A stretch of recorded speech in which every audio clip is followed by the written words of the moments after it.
Matt Campbell est né et a grandi dans une petite ville rurale. Il a hérité de son père une vieille épave de voiture, ce qui a poussé ses frères à se moquer de lui. Mais il s'est passé quelque chose d'incroyable.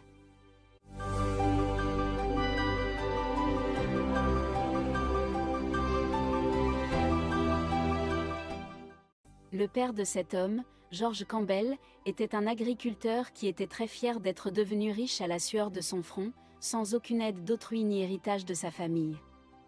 Il y a de nombreuses années, George a acheté des terres improductives dans le sud de l'État avec ce qui lui restait d'argent. Il a construit une clôture autour de ces terres et a promis de les faire fructifier, alors que ses voisins pensaient qu'il devenait fou et qu'il jetait son argent par les fenêtres. À cette époque, George a 3 enfants, Matt étant le plus jeune. En l'espace de 5 ans, la terre de George est redevenue productive et il a pu transformer ce terrain abandonné en une ferme prospère qui a fourni des emplois à de nombreux habitants de la région. C'est ainsi que les Campbell, famille pauvre et inconnue à l'origine, ont atteint un niveau d'importance dans la région qu'ils n'avaient jamais rêvé d'atteindre. Au fil du temps, la ferme de George est devenue l'un des principaux fournisseurs de produits agricoles de l'Utah et d'autres régions du pays pour de nombreuses personnes. Le plus impressionnant dans tout ce processus, c'est que l'argent n'a pas changé le caractère ou la façon d'être de George Campbell, il est resté un homme bon avec un cœur plein d'espoir. Plus que tout au monde. George aimait ses 3 fils, et essayait de donner la même éducation et le même traitement à chacun de ses fils. Mais il s'identifiait plus aux plus jeunes. Tony pouvait voir à quel point leur père aimait Matt en unissant ses forces pour rendre la vie difficile aux plus jeunes, le traitant de mauviette et de fils à papa. La jalousie entre les frères avait une raison. Après tout, Matt passait de loin le plus de temps avec son père. George racontait à Matt des histoires de sa jeunesse, comment il avait commencé à faire fonctionner cette ferme et toutes les épreuves et tribulations qu'il avait dû surmonter pour gérer la terre où il vivait et qui faisait vivre leur famille et tous les employés. L'un des passe-temps favoris de Matt était de faire le tour de la propriété dans sa voiture ou sa camionnette. Enfant, il s'asseyait sur les genoux de son père et faisait semblant de conduire le véhicule. Adolescent. C'est au cours de ces promenades sur les chemins de terre que se déroulaient les meilleures conversations avec son père. Ce sont ces longues conversations entre père et fils qui ont incité le plus jeune à vouloir mieux comprendre l'activité de son père. De tous les fils, Matt était le seul à vouloir aller à l'université. Kellan et Tony aimaient la ferme, mais ils avaient pris l'habitude de prendre l'argent de l'entreprise familiale et de le dépenser pour eux-mêmes. Les 2 aînés n'ont jamais pris la peine de penser au jour où ils devraient reprendre l'entreprise de leur père. Ils se sont dit que si leur père avait tout commencé à partir de rien, sans aucune étude ni encadrement, ils devraient aussi être capables d'au moins faire tourner la ferme. George ne veut pas imposer sa façon de penser à ses enfants. Mais il sait que les choses ne fonctionnent plus comme à son époque. George Campbell a toujours eu une santé de fer. Mais au fil des ans, il se sent de plus en plus faible et fatigué, jusqu'au jour où le fermier tombe gravement malade, une maladie qui durera près d'1 mois. Il dut accepter qu'il était désormais un fermier vieillissant et qu'il devait s'inquiéter de l'avenir de la ferme. Il a donc décidé de convoquer Louis Rawling, son avocat, pour qu'il rédige un testament. George voulait s'assurer que ses enfants auraient une bonne vie et n'auraient pas à faire face aux problèmes qu'il a connus lorsqu'il était jeune et pauvre. Ils ont donc décidé que Co, le fils aîné, garderait la ferme avec des milliers de têtes de bétail et de volailles, ainsi que quelques hectares de terre pour de futures cultures. Tony, le fils du milieu, recevrait des centaines d'hectares de champs déjà cultivés, du matériel agricole, la maison de ses parents et une petite station-service à l'entrée de la ville. Tout cela a été soigneusement documenté selon les souhaits du patriarche de la famille. Cependant, Louis Rawling s'est rendu compte que pratiquement tout ce qui avait une valeur chez Campbell avait déjà été divisé entre les 2 fils aînés de manière juste et équitable, mais il s'est senti mal à l'aise lorsqu'il a réalisé que Matt, le plus jeune, ne recevrait rien. L'avocat en déduit alors que son client possède d'autres biens dont il n'a pas connaissance, peut-être des appartements à l'étranger ou des actions ou obligations, et que ces biens seront laissés à l'homme. En fait, le père ne laissait qu'un seul de ses biens à son fils préféré. Une vieille voiture en panne que George avait achetée sur le bord de la route le jour où il avait rencontré leur mère. L'homme avait toujours aimé les voitures de ferme, avait une bonne connaissance de la mécanique et aimait conduire. Il sent le grondement du moteur. Le taco avait une grande valeur sentimentale pour le mourant qu'il avait laissé casser dans un hangar de la ferme. Mais il était sûr que le jeune garçon serait capable de le réparer et de le faire fonctionner comme s'il était neuf. Mais déjà, pour avoir vu un différend familial, il allait devoir servir de médiateur. Louis s'est demandé si c'était vraiment ce que voulait le fermier, laisser les richesses à tuer et ne garder de Tony qu'un vieil homme de Wrexham délabré. En réponse, le fermier rit et dit « Oui, c'est ma décision finale et irrévocable ». L'avocat s'attendait à ce que George se mette à rire et annonce qu'il ne faisait que plaisanter. Mais le fermier et sa femme ont signé le document officiel avec cette division, et tout était donc vrai. Bien qu'il s'agisse d'une situation tout à fait inhabituelle, Louis sait qu'il n'a pas le droit de juger les actions de ses clients. Il a donc rangé les documents dans un dossier et a pris congé. Rowling était un avocat expérimenté qui avait vu beaucoup de décisions étranges. Pourtant, il n'arrivait pas à comprendre comment un homme aussi gentil et riche que George Campbell pouvait procéder à un partage aussi injuste des biens entre ses fils. Il savait que Matt éprouverait du ressentiment et de la confusion à la lecture de ce testament, ce qui déclencherait au sein de la famille une dispute qui aurait pu être évitée. 5 ans plus tard, la famille Campbell a subi 2 pertes incroyables. La première est la mort de leur mère. 1 an plus tard, c'est au tour de George de quitter le monde. Il ressentait déjà les faiblesses de la vieillesse, mais la perte de sa femme fut un coup dur qui accéléra le déclin de sa santé et de son enthousiasme pour la vie. Au moins George pouvait-il dire au revoir à ses enfants avant la fête. Callen et Tony attendaient depuis plusieurs mois que cela se produise. Ils savaient que leur père aurait du mal à se remettre, et ils avaient hâte de mettre la main sur la fortune familiale. D'un autre côté, Matt pensait que son père pouvait s'améliorer et rester en vie encore quelques années. Mais ce n'est pas le cas lorsqu'il est visiblement abattu. Après tout, il était le fils le plus proche de son père. De plus, pour pouvoir s'occuper de son père malade au cours du dernier mois, le jeune homme a interrompu ses études à un semestre de la fin de ses études. La semaine suivant l'enterrement des patriarches, Cal, Tony et Matt se sont rendus chez Louis Rowling, l'avocat de la famille. C'était une rencontre très attendue par tous, en particulier par les 2 fils aînés. Louis lit alors les testaments qui ont été signés par les 2 parents sans l'ombre d'un doute. L'avocat l'a lu calmement en remarquant à quel point Callen Tony était excité par la richesse et les biens qui leur étaient laissés. Mais lorsque ce fut le tour de Matt, il fut remarquable de constater à quel point le message vocal était inconfortable et déplacé. Était-ce une sorte de blague ? Même Tony n'arrivait pas à croire ce qu'il entendait. Matt en fut très affecté, surtout après avoir vu à quel point ses frères étaient heureux. Il ne s'était jamais soucié de la ferme, mais seulement de ses bénéfices. Et maintenant, on leur donnait tout. Et lui, qui aimait la terre et s'intéressait à l'entreprise, se retrouvait avec une vieille voiture abandonnée. « Allez, mon gars. Ne sois pas triste. Maintenant, tu peux retourner à l'université avec une autre voiture. Mais tu devras utiliser une dépanneuse pour y arriver, dit Cal en raillant le garçon devant l'avocat. Ils entourèrent Matt et se moquèrent de lui sans pitié. Matt ne réagit pas aux taquineries, il se contenta de baisser la tête, confus et pensif, tandis que les frères préparaient une fête pour célébrer la réception de ses gros héritages. Louis était désolé pour le jeune garçon, mais il était soulagé de ne pas avoir à interrompre une bagarre entre les frères qu'il avait vu grandir. Après la réunion, Matt est allé voir l'épave dont il venait d'hériter, espérant que vous seriez en mesure de comprendre pourquoi son père la lui avait donnée. Il a retiré la bâche et un épais nuage de poussière s'est envolé dans l'air. Il n'y avait rien qui puisse expliquer la décision de son père. Il tourna la clé pour démarrer le moteur, mais rien ne se passa. Il rappela à son frère qu'étant donné qu'il était désormais l'héritier de la maison, le jeune frère devait accélérer son déménagement et emporter cette vieille charrette avec lui. Matt n'avait pas le choix.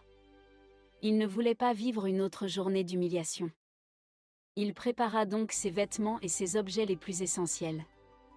Il appela un taxi pour l'emmener dans un hôtel bon marché au centre de la ville la plus proche et une dépanneuse pour le vieux taco de son père. Alors qu'il quittait la ferme, il a remarqué la voiture de l'avocat de la famille qui entrait dans la cour. La voiture s'est arrêtée et Matt a demandé au chauffeur de taxi de se garer. L'avocat s'est approché de lui. « Vous ont-ils expulsé de la ferme ? » « J'avais peur que cela arrive, » dit Louis en secouant la tête. L'homme. « J'en suis désolé. C'étaient les dernières volontés de ton père et je ne pouvais pas intervenir.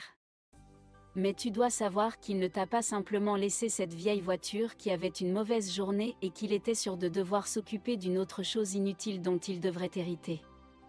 Qu'est-ce que mon père m'a laissé maintenant ? Le Titanic ? Demanda-t-il d'un ton sarcastique.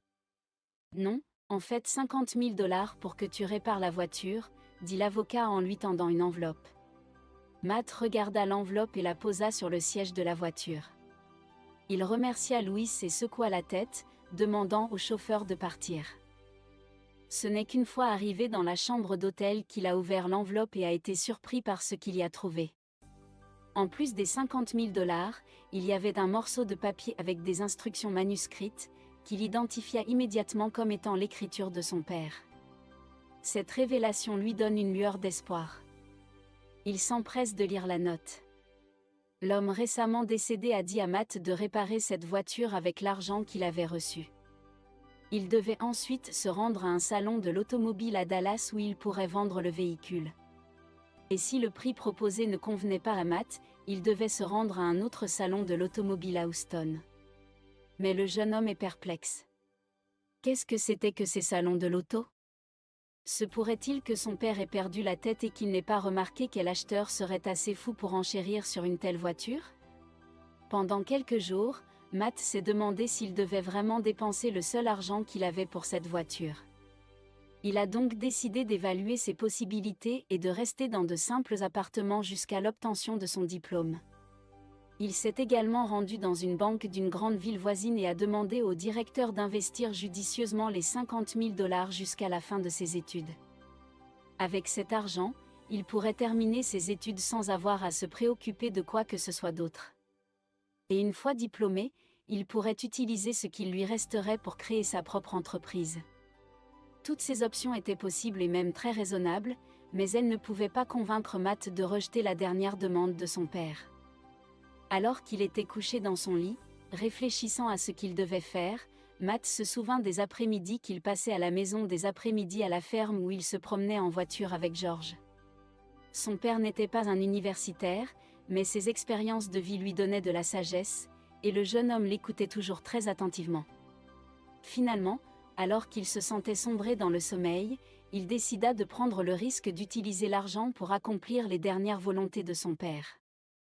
Il passa les mois suivants à examiner la vieille voiture, démontant et remontant le moteur, changeant des pièces, nettoyant la sellerie et réparant la carrosserie lourdement rouillée. De temps en temps, Cal et Tony rendaient visite à leur frère et lui disaient qu'il devrait renoncer aux 50 000 $ qu'il avait reçus du testament, qu'il pourrait avoir une voiture plus récente et s'épargner tous ses tracas. Mais si le petit garçon de papa veut jeter son argent par les fenêtres et garder ce tas de ferraille, c'est très bien, dit Cal, je suis content que papa ait su à qui léguer ce morceau de rouille, commenta Tony. Après tant de temps passé à travailler sur la voiture, Matt commençait à regretter sa décision. Mais il était allé trop loin pour faire demi-tour. Maintenant, s'il s'arrêtait seulement quand cette voiture serait parfaite, même si toutes ses chemises finissaient tachées de graisse et d'huile. Cette fois, le moteur de la voiture se mit à rugir. Matt était content d'avoir réussi à faire revivre cette vieille boîte de conserve. Elle n'était pas inutile après tout. En fait, c'était une vraie beauté. Cependant, le rugissement du moteur lui rappela son père. Il devait maintenant se rendre au salon de l'automobile de Dallas pour essayer de vendre la voiture comme son père l'avait demandé. Matt arrive à Dallas sans problème. Il trouva le salon automobile dont son père avait parlé et découvrit qu'il s'agissait d'un événement consacré aux voitures anciennes et rares. Il a vu de nombreuses voitures bien conservées, d'autres modifiées et d'autres encore qui avaient l'air assez folles. Malheureusement, deux acheteurs potentiels ne voulaient offrir que 10 000 $ pour la voiture de l'homme. Il ne voulait pas la vendre pour 5 fois moins que ce qu'il venait d'investir dans la remise en état du véhicule de son père, et il décida donc de poursuivre sa route jusqu'à Houston. Chaque fois que le garçon prenait la route, c'était une source d'inquiétude. Bien qu'il soit un bon mécanicien et qu'il ait changé de nombreuses pièces. La voiture était un modèle fabriqué bien avant la naissance de Matt, et sa peur de caler au milieu d'une route déserte était palpable. Heureusement, le moteur révisé était puissant et Matt s'est rendu à la foire de Houston sans grande frayeur. Dès qu'il est entré dans la salle, il a remarqué que sa voiture attirait l'attention de quelques personnes. Lors de cet événement, Matt a rencontré plusieurs collectionneurs fortunés qui se sont extasiés devant sa voiture. Ils ont qualifié le véhicule de véritable pur-sang américain et de Gemini, pour qui connaît l'histoire du pays. Mais ce qui a vraiment impressionné le jeune homme, c'est la vente aux enchères de sa voiture. Elle a commencé à 100 000 $ et a rapidement dépassé les 500 000 $. Lorsque les enchères ont atteint le million de dollars, Matt n'arrivait pas à croire qu'il avait conduit une mine d'or pendant tout ce temps. Finalement, un collectionneur a acheté la voiture pour 2,8 millions de $. D'autres voitures de la foire ont été vendues bien plus cher, mais c'était tout de même plus d'argent qu'il n'avait jamais rêvé d'avoir. C'était suffisant pour acheter tout l'héritage de Calen Tony. Il ne savait pas pourquoi son père n'avait jamais dit que le véhicule était une rareté. Mais il comprenait maintenant pourquoi il n'avait rien reçu de la ferme. Son père lui avait laissé son bien le plus précieux parce que seul Matt pouvait ressusciter cette machine. Il était le seul à faire le travail sans avoir la certitude que la voiture valait autant. Avec les millions qu'il voulait obtenir aux enchères, Matt acheta une maison, termina son dernier semestre d'université et ouvrit sa propre entreprise. En peu de temps, il se maria et eut une fille nommée Selena Kalin. Tony n'a jamais compris comment il se faisait que la plus jeune avait autant d'argent si rapidement. Ils n'ont jamais été capables de gérer les comptes de l'entreprise de la même manière que leur père. Mois après mois, la marge bénéficiaire de l'entreprise diminua jusqu'à ce qu'elle commence à perdre de l'argent. Les dépenses excessives et la mauvaise gestion de la ferme commencèrent à épuiser les réserves d'investissement. Peu à peu, les frères se retrouvent en grande difficulté. Ils ont dû licencier des employés et vendre des terres de leurs partenaires pour couvrir les emprunts qu'ils avaient contractés. En l'espace de 3 ans, l'entreprise familiale Campbell ne tient plus qu'à un fil. Cal et Tony étaient sur le point de jeter l'éponge et de perdre tout ce que leur père avait construit à partir de rien. Presque par miracle, Louis Rowling, l'avocat de la famille, se présente à la porte de la ferme avec une offre de rachat de toutes les terres de l'entreprise Campbell. S'ils acceptaient le montant proposé, l'argent tomberait sur leur compte le lendemain. Le montant est inférieur à ce que les deux frères auraient souhaité. Mais ils sont désespérés. Ils voulaient retrouver une vie tranquille, avec de l'argent sur leur compte et sans souci. Ils ont donc accepté. En quittant la ferme, ils ont croisé leur jeune frère. Tony les a prévenus qu'il ferait mieux de profiter de l'occasion pour faire un dernier tour de la propriété, car ils venaient de tout vendre à quelqu'un d'autre. Ce mal de tête n'est plus le nôtre, dit Cal. Je sais, répondit le jeune frère, je suis l'acheteur. Vous pouvez vérifier le nom sur le transfert. Heureusement, notre père n'est pas là pour voir votre échec avec notre héritage familial. J'espère donc que vous utiliserez l'argent de la vente à bon escient. Depuis ce jour, la ferme des Campbell est devenue la maison de Matt, de sa femme et de Selena. Aujourd'hui encore, Matt parcourt les chemins de terre avec sa petite fille, qu'il élève avec le même dévouement que son père. Si vous avez aimé cette histoire, n'hésitez pas à laisser un like à cette autre vidéo qui apparaît maintenant à l'écran. Nous vous déplacerons probablement aussi. Je vous souhaite une bonne journée et vous donne rendez-vous dans la prochaine vidéo.